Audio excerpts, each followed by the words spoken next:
అపోస్తలుల బోధ. ఇంగ్లీష్లో the doctrine of apostles అనే మాట రాశాడు. డాక్ట్రిన్ అనే మాటకు గ్రీక్లో డిడాకే అనే పదం వాడారు. డిడాకే అంటే అర్థం ఏంటో తెలుసా? ఇన్స్ట్రక్షన్ అని అర్థం. ఇన్స్ట్రక్షన్, సూచన. చూడండి, మనం ప్రతిరోజు నిత్య జీవితంలో చాలా సూచనలు చూస్తామా లేదా? మనం ఎక్కడెక్కడ ఉంటాయి సూచనలు, ఇన్స్ట్రక్షన్స్ ఎక్కడెక్కడ ఉంటాయి? ప్రతి చోట ఉంటాయి. ప్రతి చోట ఉంటాయి. మీరు ఒక బ్యాంక్ వెళ్ళారు అనుకోండి, అక్కడ ఏముంటాయి? ఇన్స్ట్రక్షన్స్ ఉంటాయి. మనీ విత్డ్రా చేసుకోవాలంటే ఇక్కడ ఉండండి, లేకపోతే డబ్బులు విత్డ్రా చేసిన తర్వాత బయటికి వెళ్ళేటప్పుడు జాగ్రత్తగా ఉండండి, దొంగలు ఉన్నారు జాగ్రత్త, మీకు ఏదన్నా ఒక పానీయాన్ని మీకు ఇచ్చి, బ్రదర్ గారు కోకోకోలా తాగండి అని చెప్పి మీ దగ్గర ఉన్న డబ్బులను ఏం చేస్తారు? తీసుకెళ్ళిపోతారు. అందును బట్టి బ్యాంకుల దగ్గర ఎవరైనా మీ దగ్గరికి వచ్చి ఏమైనా డ్రింకులు ఇస్తే తీసుకోకండి ఆశపడి. మీరు డ్రింక్ తీసుకుని వెంటనే అక్కడ ఉన్న బెంచ్ మీద ఏం చేస్తారు? హాయిగా నిద్రిస్తారు. అప్పుడు మీ దగ్గర ఉన్న బ్యాగ్ అంతా ఏమైపోద్ది? ఖాళీ అయిపోద్ది. అందును బట్టి అలాంటి చారిటీలు బ్యాంకుల్లో యాక్సెప్ట్ చేయకండి. మరొక చోట ఎక్కడ ఏం చేయండి, పర్లేదు. ఇలాంటివన్నీ జరుగుతున్నాయి కదా. సో ఇన్స్ట్రక్షన్స్ ఉంటాయి. ట్రైన్ ఎక్కేటప్పుడు ఇన్స్ట్రక్షన్లు ఉంటాయి. జాగ్రత్తగా ఎక్కాలి, ఎక్కిన తర్వాత ఎవరి సీట్లో వాళ్ళు కూర్చోవాలి. బస్సు ఎక్కినప్పుడు ఏముంటుంది చెప్పండి? ఇన్స్ట్రక్షన్స్ ఉంటాయి. ఇప్పుడు మరి బస్సుల మీద రాస్తున్నారో లేదు కానీ ఇదివరకు ఉండేవి. ఆ డోర్ దగ్గర రాస్తారు, క్యూ పద్ధతి పాటించాలని. అయితే ఎక్కేవాళ్ళు ఎక్కుతూనే ఉంటారు. ఎలా? ఒకళ్ళ మీద ఒకళ్ళు. మన ఇండియాలో ఒక పద్ధతి ఉంటుంది. ముందు బస్సు రాగానే కర్చీఫ్లు వేసేస్తాం. ఎక్కడ? ఆ కిటికీల్లోంచి. ఎవడో ఉంటాడు ఫ్యామిలీలో ఒక కుర్రోడు, ఒరే కర్చీఫ్ వేసారా అనగానే వాడు ఏదోలా ప్రయాసపడి కర్చీఫ్ వేసేస్తాడు. ఒక్క కర్చీఫ్ 4 సీట్లు ఆక్యుపై చేసేస్తారు. ఆ తర్వాత కర్చీఫ్ గడ్డి పడిందండి, ఇంకెప్పుడైనా ఎక్కొచ్చు అనేది వారికి ఆలోచన. బస్సు ఎక్కగానే అక్కడ ఉంటుంది పొగ త్రాగరాదు అని. కండక్టర్ గారు వెలిగిస్తాడు కాసేపటికి చుట్ట. ఆ పొగ భరించలేక ఎవరో కంప్లైంట్ చేస్తున్నట్టున్నారు. అందరూ బట్టి ఆ మధ్యన మళ్ళీ మార్చారు. ఏమనంటే డ్రైవరు కండక్టర్తో సహా బస్సులో ఎవరు ఏం తాగకూడదో, పొగ త్రాగకూడదని రాశారు. ఎందుకంటే పొగ త్రాగరదంటే అది ప్యాసింజర్లకు అనుకుని వాళ్ళిద్దరూ మొదలు పెడుతున్నారని వాళ్ళకు కూడా ఇన్స్ట్రక్షన్ ఇచ్చారు. రోడ్ల మీద వెళ్తున్నప్పుడు we see lot of sign boards. ప్రమాదపు మలుపు, జాగ్రత్తగా వెళ్ళండి. ఇక్కడ ప్రమాదాలు ఎక్కువ జరిగాయి కాబట్టి ఆ బోర్డు పెడతారు. ఊరకనే బెటరు. ఆ హెయిర్ పిన్ బెండ్స్ ఉంటాయి. ఆ బెండ్స్ దగ్గర సరిగ్గా ఉండకపోతే నేరుగా వెళ్ళి లోయల్లో పడిపోతూ ఉంటాయి. 100 కిలోమీటర్ స్పీడ్లోనే వెళ్ళాలి, 80 కిలోమీటర్ స్పీడ్లోనే వెళ్ళాలి. స్పీడ్ బ్రేకర్స్ ఉన్నాయి, లేదా ఒక హాస్పిటల్ ఉంది, ఒక స్కూల్ ఉంది, జాగ్రత్తగా వెళ్ళండి. ఈ ఇన్స్ట్రక్షన్స్ ఎందుకు అంటే మనం పాడైపోవాలని కాదు, మన ఇబ్బందులు పాలవ్వాలని కాదు. ప్రతి చోట ఇన్స్ట్రక్షన్స్ అనేవి ఎందుకు ఇస్తారు? స్కూల్కి వెళ్ళగానే పిల్లలకి ప్రతిరోజు ఎన్నో విషయాలు నేర్పిస్తూనే ఉన్నాం. గురువులను గౌరవించండి, తల్లిదండ్రులను గౌరవించు, అబద్ధం ఆడొద్దు, దొంగతనం చేయొద్దు, ప్రక్క వాళ్ళ దగ్గర ఏది తీసుకోవద్దు. అవన్నీ ఎందుకంటే ఒక ఉత్తమ పౌరునిగా ఒక విద్యార్థిని తీర్చిదిద్దాలనుకున్న ఒక టీచర్ ఖచ్చితంగా ఇన్స్ట్రక్షన్ అనేది ఇస్తాడు. When we come to God, God is a wonderful instructor. దేవుని దగ్గరికి వచ్చినప్పుడు కూడా ఆయన మనకు బోధిస్తాడని బైబిల్లో రాయబడింది.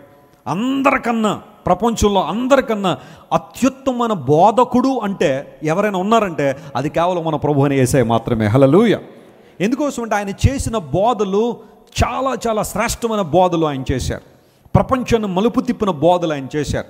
అందును బట్టి యేసు ప్రభు వారిని ఆయన ఈ లోకంలో ఉన్నప్పుడు చాలామంది ఏమని పిలిచేవారు తెలుసా? ఆయన్ని బోధకుడా అని సంబోధించేవారు, రబ్బీ అని సంబోధించేవారు, రబ్బూని అని పిలిచేవారు. రబ్బూని అంటే మై టీచర్, బోధకుడా అని అర్థం. ఏం బోధించాడు యేసు ప్రభు అంటే ఆయన ఈ లోకానికి వచ్చిన తర్వాత మనుషులందరికీ కూడా పరలోక రాజ్య సంగతులు బోధించారు. నిత్య రాజ్యం ఎలా ఉంటుంది, నిత్య రాజ్యం చేరుకోవాలంటే ఏం చేయాలి, ఒక మానవుడు పరలోక రాజ్యానికి వెళ్ళాలంటే ఎలా ఉండాలనే విషయాలు ప్రభువారు చాలా స్పష్టంగా బోధించారు. కనుక Jesus Christ is the best teacher in the world. ప్రపంచంలో అత్యుత్తమైన బోధకుడిగా ఆయన ఉన్నారు. ఒకనొక సందర్భంలో డాక్టర్ సర్వేపల్లి రాధాకృష్ణన్ గారు ఆయన పుట్టినరోజు సెప్టెంబర్ 5వ తారీఖు మనందరం ఉపాధ్యాయుల దినోత్సవాన్ని జరుగుతాం, టీచర్స్ డే. ఆయన ఒక సందర్భంలో ఎవరు అడిగారట, సార్ మీరు చాలా జ్ఞానం కలిగిన వారు, మీరు ఆక్స్ఫోర్డ్లో ఆయన ఐ థింక్ చాలా ఉన్నతమైన స్థితిలో ఆయన ఉన్నాడు ఆ టైంలో. ఆక్స్ఫోర్డ్లోనూ ఆ తర్వాత అనేక యూనివర్సిటీలో ఆయన విద్యను అభ్యసించినప్పుడు చాలా గ్రేట్ స్కాలర్గా ఆయన్ని సంబోధించేవారు. ఆయన ఎవరు అడిగారట, చాలామంది మిమ్మల్ని గౌరవిస్తున్నారు, మీరు చాలా గ్రేట్ స్కాలర్గా, మీ దృష్టిలో అత్యుత్తమైన బోధకుడు ఎవరైనా ఉన్నారా అని అడిగితే డాక్టర్ సర్వేపల్లి రాధాకృష్ణన్ గారు, he served as the second president of India, భారతదేశానికి 2వ రాష్ట్రపతిగా అత్యుత్తమైన సేవలు అందించిన డాక్టర్ సర్వేపల్లి రాధాకృష్ణ గారు చెప్పిన మాట ఏంటో తెలుసా? ప్రపంచంలో గురువు అని పిలవగలిగిన వాడు యేసు ప్రభు మాత్రమే అన్నాడు. దేవుడు నా మనస్తోత్రం కలుగును గాక. ఎందుకు ఆ పదాన్ని వాడారు అంటే, గురువు అనే మాట లేదా గురు అనే మాట మనం చూస్తే సాంస్క్రిట్లో గు అండ్ రు అనే మాటలు మనం జాగ్రత్తగా పరిశీలన చేస్తే, చీకటిలో నుండి ఒక వ్యక్తిని వెలుగులోని తీసుకొచ్చేవాడు గురువు అని సాంస్క్రిట్లో అర్థం ఉంది. గురువు అనే మాటకు అర్థం అదే. కొంతమందిని ఏమంటే గురుగారు అని పిలుస్తారు, చూసారా? ఏం గురువుగారు ఆయన, ఏమి నేర్పించాడు నీకు? కొంతమంది ఏమన్నా అసలు గురువు అంటారు. అసలు గురువు అంటే అర్థం ఏంటి? కొంతమంది ఆ పదాలు సర్వసాధారణంగా ఇప్పుడు గురు అన్నీ అయిపోయినాయి. ఇప్పుడు బ్రో అంట. చెప్పండి, బ్రో అన్ని షార్ట్ కట్లు వచ్చినాయి. ఇప్పుడు సిస్ అంటే సిస్టర్ అన్నమాట, మామ్ అంటే మదర్ అన్నమాట, డాడ్ అంటే డాడీ. ఇప్పుడు మమ్మల్ని ఏమని పిలవాలి? ఇంకా పాస్టర్ గారిని పాస్ అనాలి. ఇంకా పాస్టర్ గారు, డాక్టర్ గారిని డాక్, హలో డాక్ అనాలి ఆయన. ఇలా షార్ట్ కట్లు వచ్చేసి ఇంక రానికి ఎన్ని షార్ట్ కట్లు వచ్చేస్తాయో మనకు తెలియదు కదా, రకరకాలవన్నీ కూడా. గురువు అనే మాటకు అర్థం ఏంటంటే, the one who leads us from darkness in to light. చీకటిలో నుండి ఒక వ్యక్తిని వెలుగులోని తీసుకురాగలిగిన వాడు నిజమైన గురువు. విశ్వ మానవ చరిత్రలో I'm the light of this world, నేను లోకానికి వెలుగును అని ప్రకటించింది ఎవరైనా ఉన్నారంటే అది కేవలం యేసు ప్రభు మాత్రమే. దేవుడు నా మనస్తోత్రం కలుగును గాక. Only Jesus proclaimed this statement and he said, I am the light of this world. నేను లోకానికి వెలుగును, ప్రపంచానికి వెలుగు అని యేసు ప్రభు వారు చెప్పారు. ఇప్పుడు ఎవరైతే యేసు ప్రభువును తమ హృదయంలో చేర్చుకుంటున్నారో వారు జీవపు వెలుగులో నడుస్తూ ఉన్నారు. వారిలో తొట్టుపాటు లేదు, పడిపోవడానికి అవకాశాలు లేవు, గోతుల్లోనూ గుంటల్లోనూ పడడానికి అవకాశం లేదు. ఎందుకంటే he leads us and he guides us. అత్యుత్తమైన బోధకుడు. ఆయా సందర్భాల్లో శాస్త్రులు పరిచయాలు కూడా యేసు ప్రభు చుట్టూ చేరి, నీవు చాలా చక్కని బోధకుడు అని మాకు తెలుసు, మోమాటం లేకుండా నువ్వు బోధిస్తున్నావు మాకు తెలుసు, నువ్వు సత్యవంతుడు అని మాకు తెలుసు అని పరిచయాలు కూడా ఒప్పుకున్నారు. యేసు ప్రభువులో మోమాటం లేదట. ఆయన మోమాట పడి ఏ విషయాలు దాచలేదు. కొన్నిసార్లు మనకు మోమాటాలు ఉంటాయి.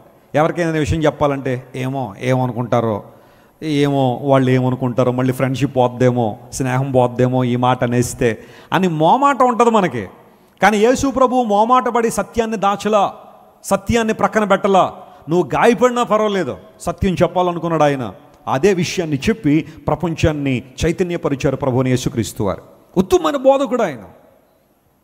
అపోస్తలులు బోధించింది ఏంటి అంటే యేసు ప్రభు బోధన వారు క్యారీ చేశారు. ప్రభు చెప్పిన మాట ఒకటే, మీరు మారు మనసు పొంది సువార్తను నమ్మండి, పరలోక రాజ్యము సమీపించింది. The kingdom of God is at hand. Believe the gospel and accept the gospel and come into repentance. మారు మనసు పొందండి అనే మాట. మారు మనసు అనే బోధ బైబిల్లో చాలా ప్రత్యేకమైన బోధ. రిపెంటెన్స్ అనే ఆ బోధ చాలా ప్రత్యేకమైనది. అపోస్తలుడైన పౌలు కూడా అంటాడు రోమాపత్రిక 12:2, మీరు లోక మర్యాదను అనుసరింపక ఉత్తమమును అనుకూలమును సంపూర్ణమైన దేవుని చిత్తం ఏదో తెలుసుకుని మీరు జీవించులాగున మీ మనస్సు మారి నూతనమగుట వలన మీరు ఏం పొందండి? రూపాంతరం పొందండి అన్నాడు. మనస్సు మారాలా, మతం మారాలా? వెనకాల ఉన్న వాళ్ళు చెప్పండి, యేసు బ్రదర్కి వచ్చి మనం మనసు మార్చుకున్నావా, మతాలు మార్చుకున్నావా? మరి కొంతమంది కంగారు పడిపోతున్నారండి మతాలు మారిపోతున్నాయని. వారికి వాస్తవం అర్థం కాలేదన్నమాట, సత్యం తెలియట్లే వాళ్ళకి. మతం మార్చుకుంటున్నారు, మతాలు మారిపోతున్నాయి. జాన్ వెస్లీ లాంటి వాళ్ళు చాలామంది మతాలు మార్చేస్తున్నారని కొంతమంది అనుకోవచ్చు, కానీ ఇక్కడ జరుగుతుంది అది కాదు. మతాలు మార్చడం అది దేవుని ఉద్దేశం కాదు. యేసు ప్రభు ఎక్కడ కూడా మీరు నా మతంలోకి వచ్చేయండి, నా మతంలో కలిసిపోండి, నా మతంలో దిగిపోండి అని యేసు ప్రభు ఎక్కడ చెప్పలేదు. ఆయన అన్నది ఏంటి అంటే నన్ను వెంబడించండి అనే మాట ఆయన వాడారు. ఫాలో మీ అనే మాట వాడారా తప్ప ఫాలో మై రిలీజియన్ అని యేసు ప్రభు ఎక్కడ చెప్పలేదు. మత్యుద్భవ మతః అన్నారు సంస్కృతంలో. మతి నుండి పుట్టింది మతం, మనిషి యొక్క ఆలోచనలు వచ్చింది మతం, దేవుని ఆలోచనలు వచ్చింది మార్గం. ఆ మార్గంలో మనం పయనించాలని దేవుడు ఆశించాడు, కానీ మతాల్లో కలవాలని కాదు కదా. మీ మనస్సు మారాలి. మీ మనస్సు మారితే మీరు రూపాంతరంలోకి వస్తారు. అప్పుడు మీ జీవితాల ద్వారా దేవునికి మహిమ ఉంది, దేవుని చిత్తం ఏంటో మీరు తెలుసుకుంటారని లేఖనాలు సెలవిచ్చాయి. చాలామంది అడుగుతుంటారు, వెస్లీ గారు దేవుని చిత్తం ఏంటండి? What is the will of God for my life? How can I know God's will? దేవుని చిత్తం నేను ఎలా తెలుసుకోవచ్చు అని చాలామంది అంటే దానికి ఆన్సర్ పౌలు చెబుతున్నాడు, నువ్వు మారు మనసు పొందకుండా నువ్వు దేవుని చిత్తాన్ని ఏం చేయలేవు, తెలుసుకోలేవు. మారు మనసు పొందకుండా దేవుని చిత్తాన్ని తెలుసుకోలేవు. ఇప్పుడు ఫర్ ఎగ్జాంపుల్ ఈ మందిరాన్ని మీరు చూస్తున్నారు, లోపల ఎలా ఉందో తెలియాలంటే మీరు లోపలికి రావాలా, బయట నుండి కూడా తెలుస్తుందా? లోపలికి రావాలి. లైవ్ వస్తుంది కదండి అప్పుడు చూస్తాం కదండి, కాదు, అది వద్దు. లోపల ఈ మందిరం ఎలా ఉందో లేదా దేవుని ఆలయం ఎలా ఉందో మీరు తెలుసుకోవాలంటే మీరు లోపలికి వచ్చి ఉండాలి కదా. లోపలికి రాకుండా లోపల ఎలా ఉందో మీకు తెలియదు. బయట ఉండే నేను లోపల ఎలా ఉందో తెలుసుకుంటానంటే నువ్వు తెలుసుకోవాలి. ఎప్పుడు కూడా దేవుని చిత్తం తెలియాలి అంటే నువ్వు మారు మనసు పొంది లోపలికి రావాలి, దేవుని సంఘంలోకి రావాలి. దేవుని చిత్తంలో నువ్వు నాటబడాలంటే ముందుగా నీకు కావాల్సింది నీ హృదయం మారాలి, నీ మనస్సు మారాలి. మారిందనే హృదయం? ఇంకా పాప స్వభావంలో ఉండిపోయావా? పాప బంధకాల్లోనే జీవిస్తున్నావా? పాప బానిసత్వంలోనే బ్రతుకుతున్నావా? యేసు ప్రభు ఈ లోకానికి ఎందుకు వచ్చారంటే మనందరినీ పాపపు కాడి క్రింద నుండి విడుదల చేసి ఆ బానిసత్వంలోంచి బయటికి తీసుకొచ్చి తన రాజ్యములో తన సంఘంలో మనందరం ఉండాలనే ప్రభు యొక్క ఆలోచన. అపోస్తలులు బోధించింది అదే. వాస్తవాన్ని వాస్తవంగా బోధించారు, ఉన్నట్టుగా బోధించి నిత్య రాజ్య సంగతులు దేవుని ప్రజలకు తెలియచేయడం ద్వారా అనేక మంది ప్రభు వైపు తిరిగి తమ జీవితాలు ప్రభువు సమర్పించారు. We need to abide in the doctrine of apostles. మనం కూడా అపోస్తలుల బోధ యందు నిలిచి ఉండాలి. ఇవన్నీ రెఫరెన్స్లు చూపించిన సమయం లేదు, కానీ అంత్య దినాల్లోనట చాలామంది దయ్యముల బోధ యందు లక్ష్యం ఉంచి దేవుని నుండి దూరం జరిగిపోతున్నారన్నాడు. ఏ బోధ అంట? దయ్యముల బోధ. దయ్యాలు కూడా బోధ చేస్తాయా? ఖచ్చితంగా చేస్తాయి. ఏంటా బోధ అంటే క్రీస్తు విరోధమైన విషయాలు, యేసు ప్రభు చెప్పని విషయాలు, వాక్య విరోధమైన అంశాలు చాలామంది బోధించి బహుశా నీ విశ్వాస జీవితాన్ని కలవరపరుస్తున్నారేమో, నీ భక్తి జీవితాన్ని పాడు చేస్తున్నారేమో ఆలోచించాలి. దయ్యముల బోధ యందు నువ్వు లక్ష్యం ఉంచడానికి వీల్లేదు. యేసు ప్రభు వారు ఈ లోకంలో ఉన్నప్పుడు అన్నారు, మీరు పరిసయ్యుల బోధ యందు సద్దూకయ్యుల బోధ విషయంలో జాగ్రత్తగా ఉండండి అని యేసు ప్రభు చెప్పారు. ఒక పిండిని ఉదహరిస్తూ పరిసయ్యులు మరియు సద్దూకయ్యులు అనే పిండి విషయంలో జాగ్రత్తగా ఉండండి అన్నాడు. పిండి బోధకు పోల్చబడింది. ఆ పిండిని మనం రొట్టె చేసుకుని తింటున్నప్పుడు మన శరీరానికి ఎలా ఉపయోగపడుతుందో, ఒక విషం కలిపిన పిండితో రొట్టె చేసుకున్నాం అనుకోండి, మన శరీరంలోకి ఏం వెళ్ళిపోద్ది? విషం వెళ్ళిపోద్ది. అందును బట్టి మనం ఏం కన్జ్యూమ్ చేస్తున్నామో చాలా జాగ్రత్తగా కన్జ్యూమ్ చేయాలి. ఆయా సందర్భాల్లో మనం న్యూస్లో చూస్తూ ఉంటాం, పలానా హాస్టల్లో ఫుడ్ కంటామినేట్ అయింది, ఇంతమంది అస్వస్థతకు గురయ్యారు, కొంతమంది చచ్చిపోయారని. ఏమై ఉంటుందంటే ఆ ఫుడ్లో ఎక్కడో ఏదో పాయిజన్ ఏదో కలిసి ఉంటుంది, లేదా కలవకూడని పదార్థాలు ఏవో దానిలో కలిసి ఉంటాయి. కొన్నిసార్లు కల్తీ సారా తాగి 30 మంది మృతి అంటాడు. నాకు ఆ స్టేట్మెంట్లు కొంచెం కష్టంగా ఉంటాయి. కల్తీ సారాడు, అసలు సారా అంటేనే కల్తీ కదా, అది మళ్ళీ అందులో మళ్ళీ కల్తీ అట. జీవితాలు పాడు చేస్తున్నారు చాలామంది. వాడు ఏదో తాగేస్తున్నాడులే, ఎవడెలా పోతే నాకేంటి అని చెప్పి భయంకరంగా వాటన్నిటిని కల్తీ చేసి ఇచ్చేసి ప్రజలు పాడు చేసేవాడు. కల్తీ పాలు, ఈ రోజుల్లో మిల్క్ కూడా కల్తీ అయిపోతున్నాయి. ఏదో రకమైన ఒక కెమికల్ తీసుకొచ్చి కలిపేస్తారు వాటర్లో. మనం రెగ్యులర్గా ఆ గేదెలు ఆవుల నుండి తెచ్చుకున్న పాలు కన్నా ఇంకా చక్కగా ఉంటున్నాయి అవి. నిజంగా పాలు అనుకుని చిన్నపిల్లలు పట్టించేస్తూ ఉంటే రకరకాల వ్యాధులు వచ్చేస్తున్నాయి. కల్తీ యుగంలో ఉన్నాడు ఒక ఆయన. నిజమే, వాయు కాలుష్యం, నీరు కాలుష్యం, ఆహారం కాలుష్యం, మనుషుల హృదయాల కాలుష్యం, ఎక్కడ చూడండి కల్తీ కల్తీ కల్తీ, కల్తీ ప్రేమలు, కల్తీ అభిమానాలు, ఇవన్నీ ప్రపంచంలో చెలరేగుతున్న రోజుల్లో నువ్వు తీసుకుంటున్న ఫుడ్ కరెక్ట్గా ఉంటేనే నీ ఆరోగ్యం బాగుంటుంది. కంటామినేట్ అయిన ఫుడ్ కానీ, లేకపోతే ఒక మాటలో చెప్పాలంటే నిలవ ఉన్న ఆహారం కానీ నువ్వు తీసుకున్నప్పుడు, నీ శరీరానికి పడని ఆహారం తీసుకున్నప్పుడు నీకు అనారోగ్యం వస్తుంది. ఏ బోధ పడితే ఆ బోధ వినేసి అన్నీ ఒకటే అనుకోవద్దు ఎప్పుడు కూడా. కొంతమంది ఈ రోజుల విశ్వాసాలు అలాగే, టీవీలో వచ్చిన వాళ్ళు అందరూ ఒకటేనండి, అందరూ ఒకటే బోధ కదండి చాలామంది. నో, కొన్ని బోధలు నీ విశ్వాసాన్ని కలవరపరుస్తున్నాయి. కొన్ని బోధలు నీ భక్తి జీవితాన్ని సవాలు చేసేవిగా ఉన్నాయి. బైబిల్ సెలవిస్తూ ఉంది, క్రీస్తు ప్రభు చేసిన బోధను మనం అనుసరించాలి. పరిసయ్యుల బోధ, సద్దూకయ్యుల బోధ విషయంలో జాగ్రత్తగా ఉండడని బైబిల్లో స్పష్టంగా రాయబడింది. Abide in the doctrine of God. Yesu Kristu ప్రభు మనకి ఏది చెప్పారో ఆ మాటల యందు మనం లక్ష్యం ఉంచినప్పుడు దేవుని కార్యాలు స్పష్టంగా మనం చూస్తామని బైబిల్ సెలవిస్తూ ఉంది. అపోస్తలుడైన పౌలు తిమోతికి రాస్తూ ఒక మాట అంటాడు, చూడండి. ఆ మాటను మీకు జ్ఞాపకం చేస్తాను. తిమోతికి రాసిన 2వ పత్రిక 2వ అధ్యాయము 10వ వచనాన్ని చదువుతున్నాను. అయితే నీవు నా బోధను, చూడండి ఆ మాట అండర్లైన్ చేసుకుని, నీవు నా బోధను, నా ప్రవర్తనను, 2వది నా ప్రవర్తనను, నా ఉద్దేశమును, 3వది నా ఉద్దేశమును, నా విశ్వాసమును, 4వది నా విశ్వాసమును, నా దీర్ఘశాంతమును, 5వది నా దీర్ఘశాంతమును, నా ప్రేమను, 6వది నా ప్రేమను, నా ఓర్పును, 7వది నా ఓర్పును, అంతియొకయ, ఈకొనియ, లుస్త్రాను పట్టణములలో నాకు కలిగిన హింసలను ఉపద్రవములను తెలుసుకుని వాడవై నన్ను వెంబడించి నన్ను ఏం చేశావు? వెంబడించావు. స్తోత్రం చెప్పండి, హల్లెలూయా. తిమోతి పౌలు గారిని పరిశీలన చేసినప్పుడు పౌలు గారు తన జీవితంలో విషయాల గురించి మాట్లాడుతూ మొట్టమొదటి పాయింట్ ఏమని రాశాడో తెలుసా? నా బోధను అనే మాట వాడాడు.